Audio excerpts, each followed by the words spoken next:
Listening Test. You will hear a number of different recordings and you will have to answer questions on what you hear.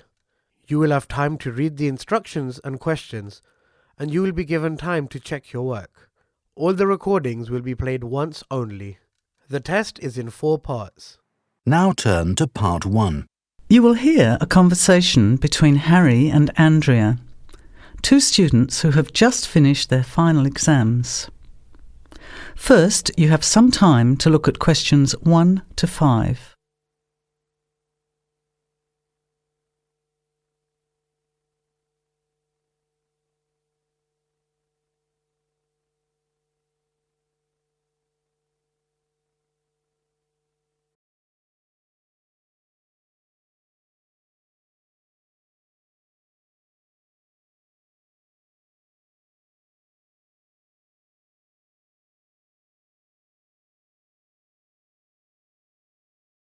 Notice that an example has been done for you.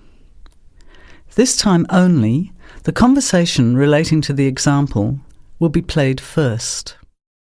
Hi Andrea, how are you feeling now that exams are over? It's fantastic to have finished, isn't it? And to sleep in every morning.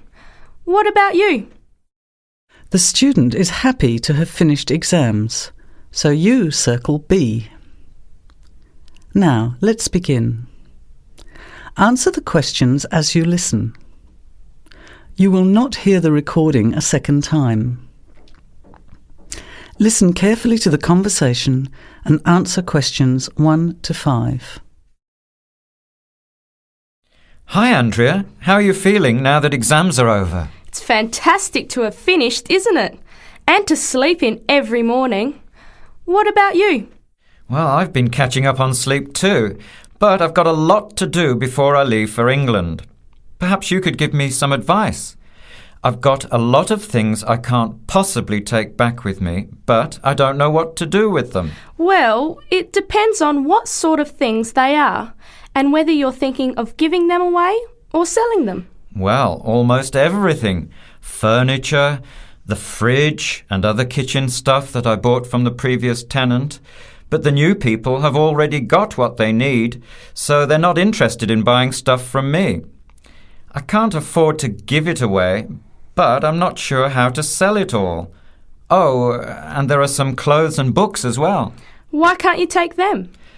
The books are really heavy. It's so expensive if you exceed the airline baggage allowance.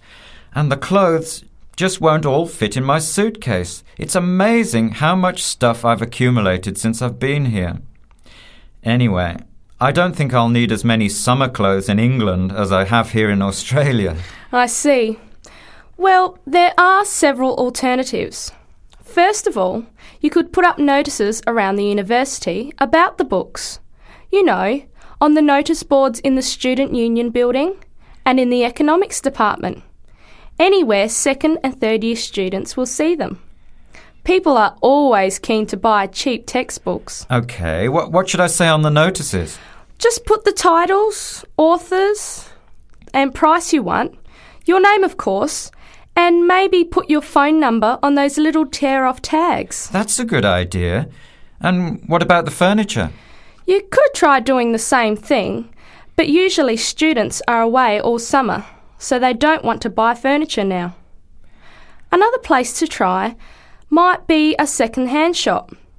Someone from the shop will usually come around and give you a free quote, and then you can decide. But you don't usually get much money for that sort of stuff. Before you hear the rest of the conversation, you have some time to look at questions 6 to 10.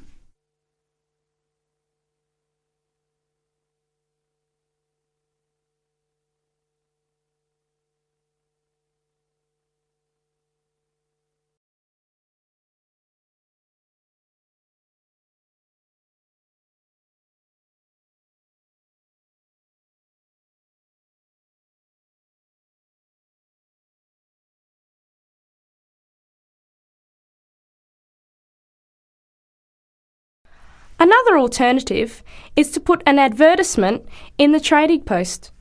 Do you know that paper? It comes out every week advertising things people want to sell. You have to pay to put the advert in and then hope people phone.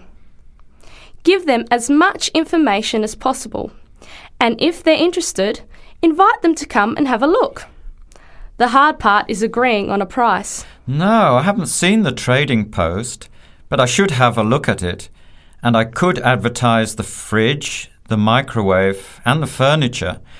But the kitchen stuff isn't really that good. You know, old cutlery, a few pots and pans and some plates and things. What shall I do with them? Well, another option is to donate the kitchen things to a charity shop. You know, like the Salvation Army or St. Vincent de Paul. Why don't you get a second-hand shop to give you a quote first? Yes, I could do that. Find out how much they'll give me and then decide whether to sell them or give them away. But I've still got the clothes. A charity shop will take them too, as long as they're in good condition. And even though you don't get any money, at least you know that someone who really deserves some help has benefited. That's a good point. I'll advertise the expensive stuff, the furniture, and donate the clothes and kitchen stuff. Let's go and buy a trading post and you can help me write the advert.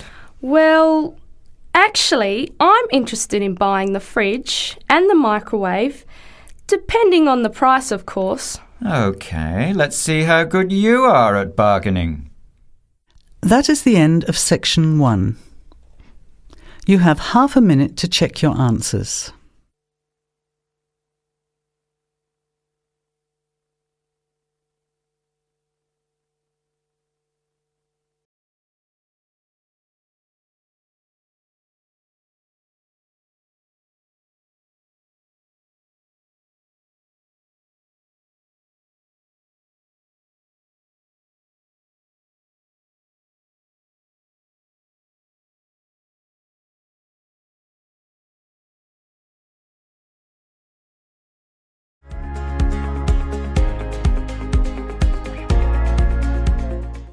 Part 2. You will hear a phone conversation giving information about a health and fitness centre. Before you hear the talk, you have some time to look at questions 11 to 16.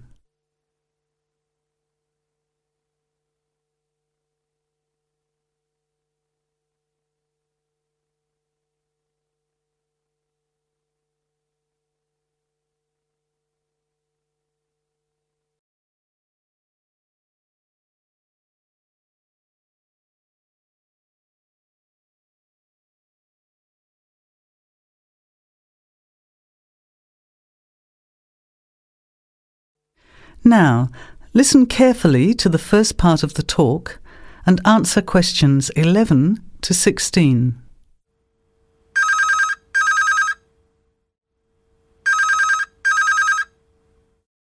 Hello? Hello, is that Ms. Heidi Jones? Yes? Good morning, Ms. Jones. I'd like to take a few minutes of your time to tell you about the Seven Oaks Health and Fitness Centre, which is in your suburb. Would that be convenient? OK. Well, the centre's not far from you. It's on the corner of Marion Street and Giles Street and has a large car park. It's open every day of the week, opening on weekdays at 6 a.m. and at 9 a.m. at the weekend. It closes at 9:30 p.m. Monday to Friday and on Saturday at 4 p.m. and Sunday at 2 p.m. We also have childcare Monday to Saturday from 9 in the morning until midday for a small extra charge, so you can leave your children in safe hands while you attend one of our classes, or perhaps have a swim, or if you just want to relax in the spa and sauna or steam room. Talking of classes, we have a very wide range which are designed to suit all different levels of fitness and individual needs. I mentioned the pool just now. Well, in addition to swimming laps or just relaxing, we also offer aqua aerobic classes, which are 45-minute classes that use the therapeutic effects of water. This provides a very safe and effective exercise and is suitable for all fitness levels, as well as being a lot of fun. Many people who haven't been exercising for a while start in the aqua classes, as do people who need to take care after hospital surgery, for example. These classes are very popular and are scheduled every weekday, Monday to Friday, and on Saturday afternoon and Sunday morning. Another very popular activity in the pool area is learning to swim, and these swimming classes are held at 4 p.m. every weekday and in the mornings at the weekend. By the way, they're open to both adults and children of any age. Before the talk continues, you have some time to look at questions 17 to 20.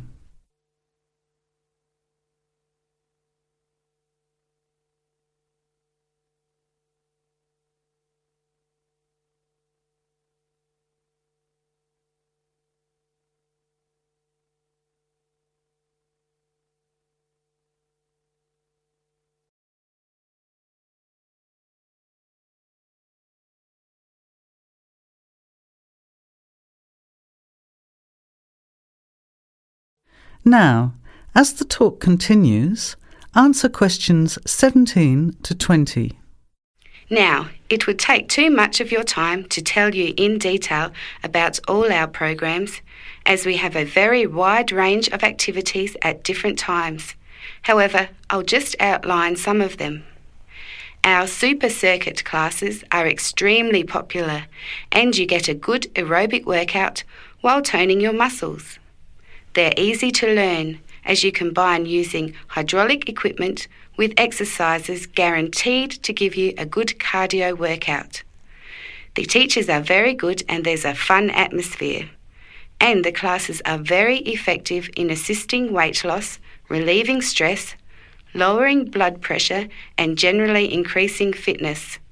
Oh, and I haven't mentioned our range of aerobic and step classes of different types which suit all levels. Our specially designed aerobics room holds over 55 people, and our highly qualified and trained staff can advise you as to which class might suit you. We are inviting you to a free 1-week trial period when you can come and try any of the classes or activities before you make the decision to join. By the way, there is also a large and very well-equipped gym where we offer free fitness assessments, and you can have an individual program designed just for you.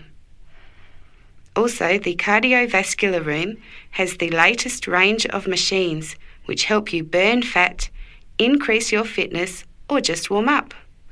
They're very popular, as you can forget all about the calorie burning by watching your favourite music videos on TV while you exercise.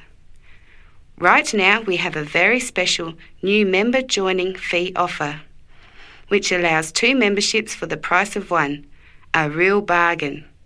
So if you can, bring along a friend who'd like to get fit as well in time for summer. Come along and try us out. You can meet the staff. Try out some of the classes for a week, absolutely free.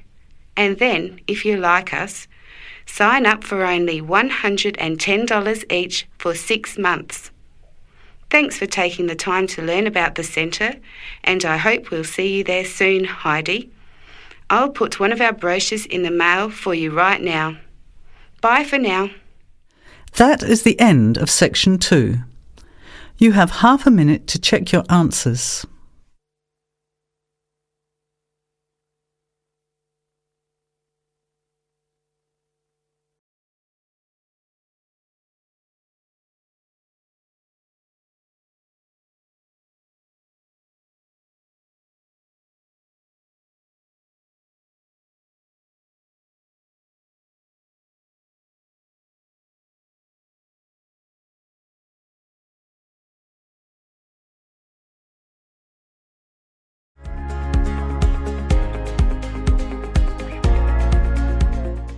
Part 3.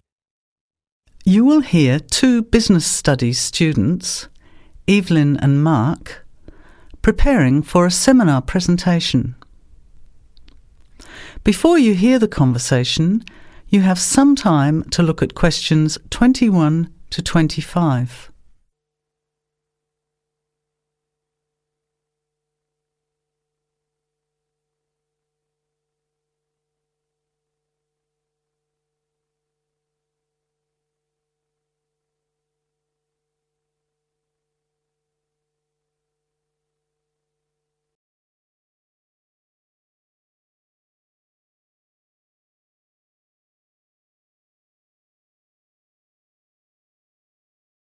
Well, I think the marketing of food would be a good topic. I read a very interesting article the other day about the Canadian food market. I suppose everybody's interested in food, even if it's trying not to eat. Why Canada? I know that's where you come from, but isn't it just all North America, really? No, that's why I thought this article was interesting. Although lots of US companies are well established in Canada, and vice versa, there are still subtle differences between the two markets. It says here, the Canadian market is definitely not a northern clone of the US. I like that. And it says that if you understand these differences, it can have a big impact on successful food marketing.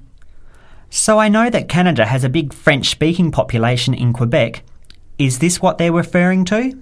Not only French and English speakers, there are many different ethnic groups in Canada. It's really quite multicultural. For example, Toronto has large Asian and Italian populations, and Vancouver's got a large Asian population too. And because Canada's population is small, these groups make quite an impact, introducing new styles of cooking. So you can see lots of unfamiliar vegetables and things in the markets, and new restaurants are opening every day. It's great if you love trying out new foods, as many people do. Which kinds of food are becoming popular? Well, some Asian food, I'd say, has been popular for quite a while, like Chinese. But now, Southeast Asian restaurants are becoming very fashionable. Then there's Mediterranean, of course, such as Greek, Italian, and so on. But Caribbean and Mexican food is really taking off among young people these days. So are the supermarkets starting to stock the ingredients that are needed to prepare these foods at home? You know, all those unusual condiments and sauces. Yes, that's right. It's quite interesting going to the supermarket, isn't it? And noticing how they're introducing sections for foods of different nationalities. You can buy quite exotic products locally these days. The article mentioned that 80% of the Canadian retail market is controlled by 8 major national supermarket chains, so that when they introduce changes, they can happen quite rapidly. OK. Well, how are we going to organise this seminar then?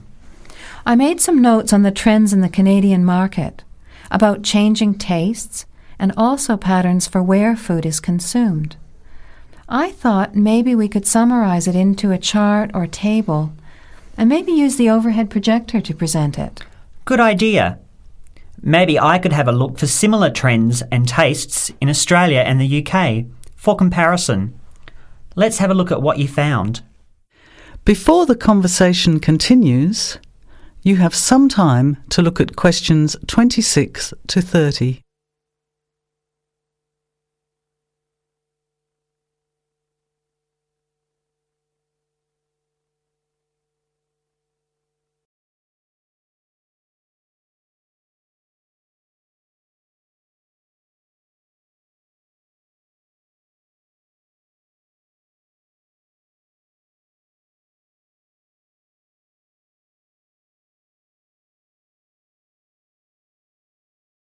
Now, as the conversation continues, answer questions 26 to 30. The most significant trend, it seemed to me, was that Canadians are definitely interested in healthy food. For example, did you know that salads are the 3rd most commonly eaten food in Canadian restaurants? Really? What about organic food then? Is that becoming more popular? Yes, it's definitely moving into the mainstream compared to a few years ago.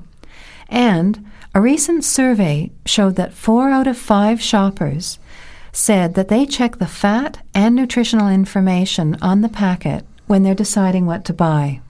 What other trends did you find out? There's one change I noticed straight away when I was home last year in the meat department. You know, here the meat packaging says rump steak or 4-quarter chops and so on. Well, they discovered that most consumers these days didn't know what to do with these roasts and rounds and ribs. So the government approved a new naming system for cuts of meat, which is related to the required cooking technique. What a good idea. I've never really understood the difference between sirloin, rump, round and all those names. So how many new categories are there? 8. There are 3 kinds of steak, for grilling, for marinating, and for simmering.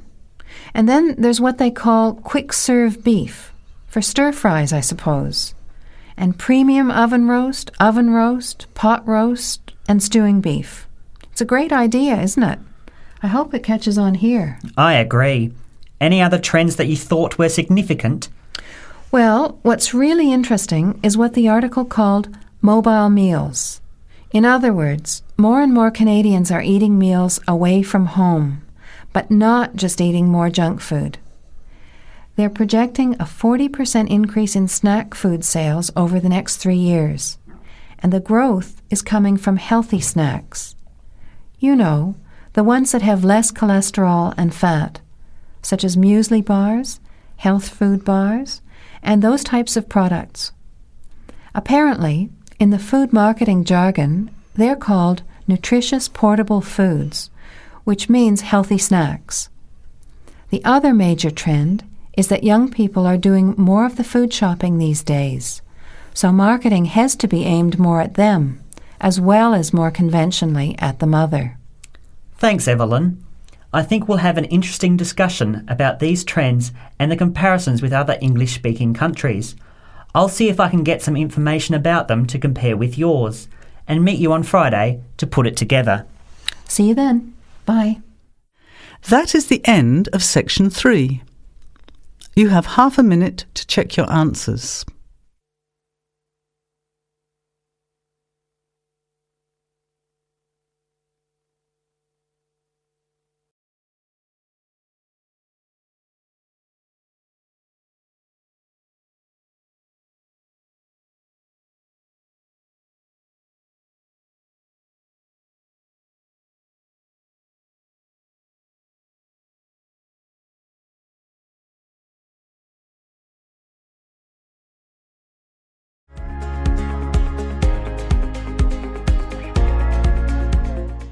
Part 4. You will hear a talk given by Dr. Miranda James. First, you have some time to look at questions 31 to 35.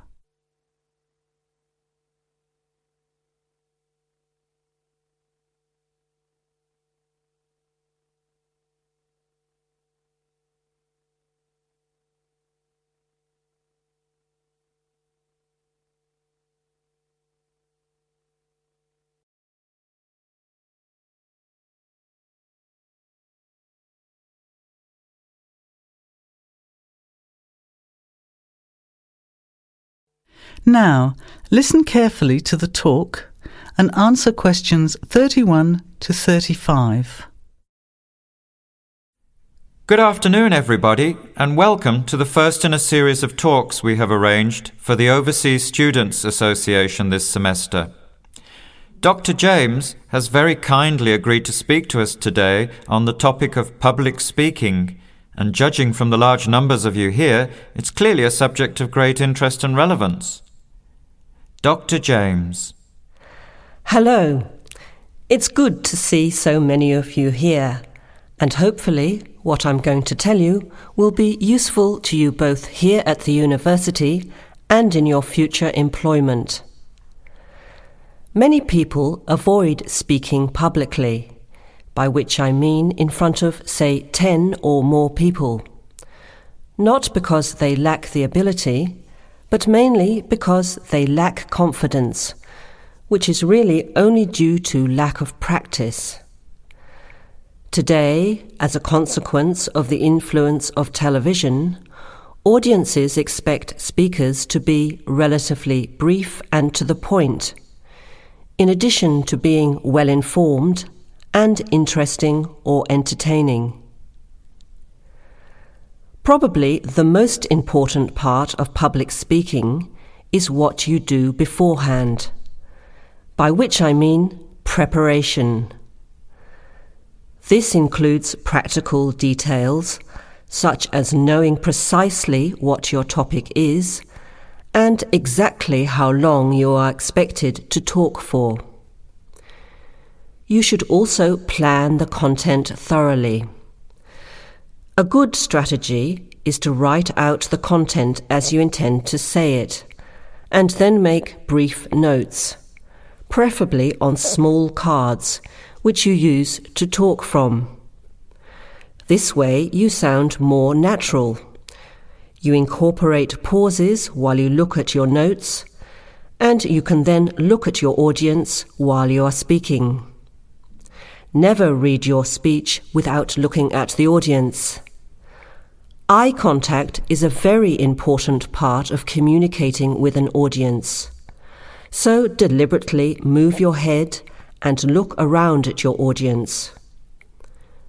Pauses are important, as most people, when they are nervous, tend to rush through their speech. Now you have some time to look at questions 36 to 40.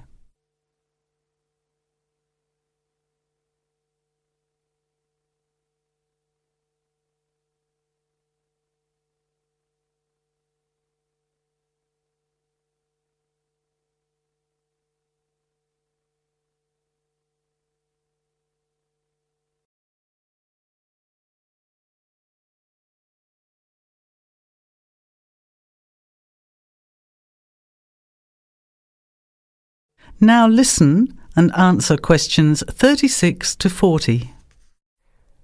Practice speaking slowly. This gives you more time to pronounce your words correctly.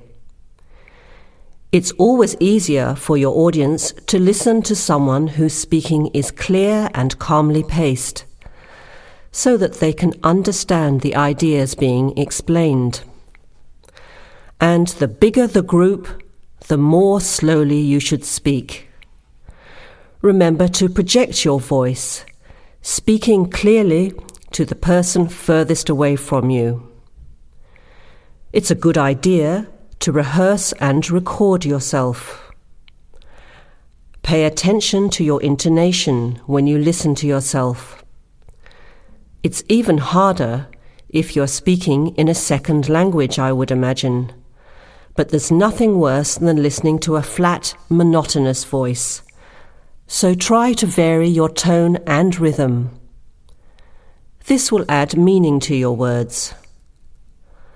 Lastly, pay attention to both your posture and your gestures. A confident person stands or sits in a small group with their head up, chin out, and shoulders back.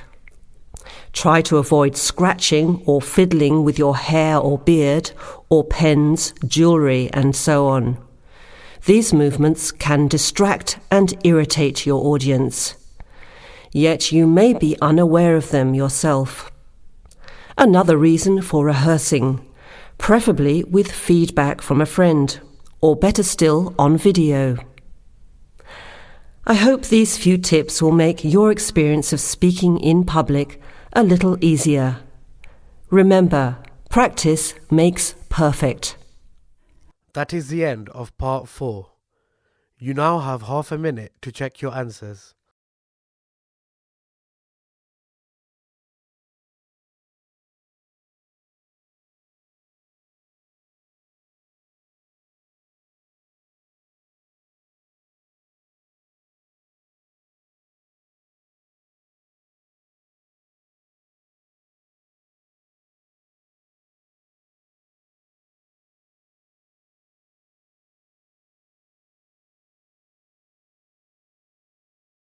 That is the end of the listening test.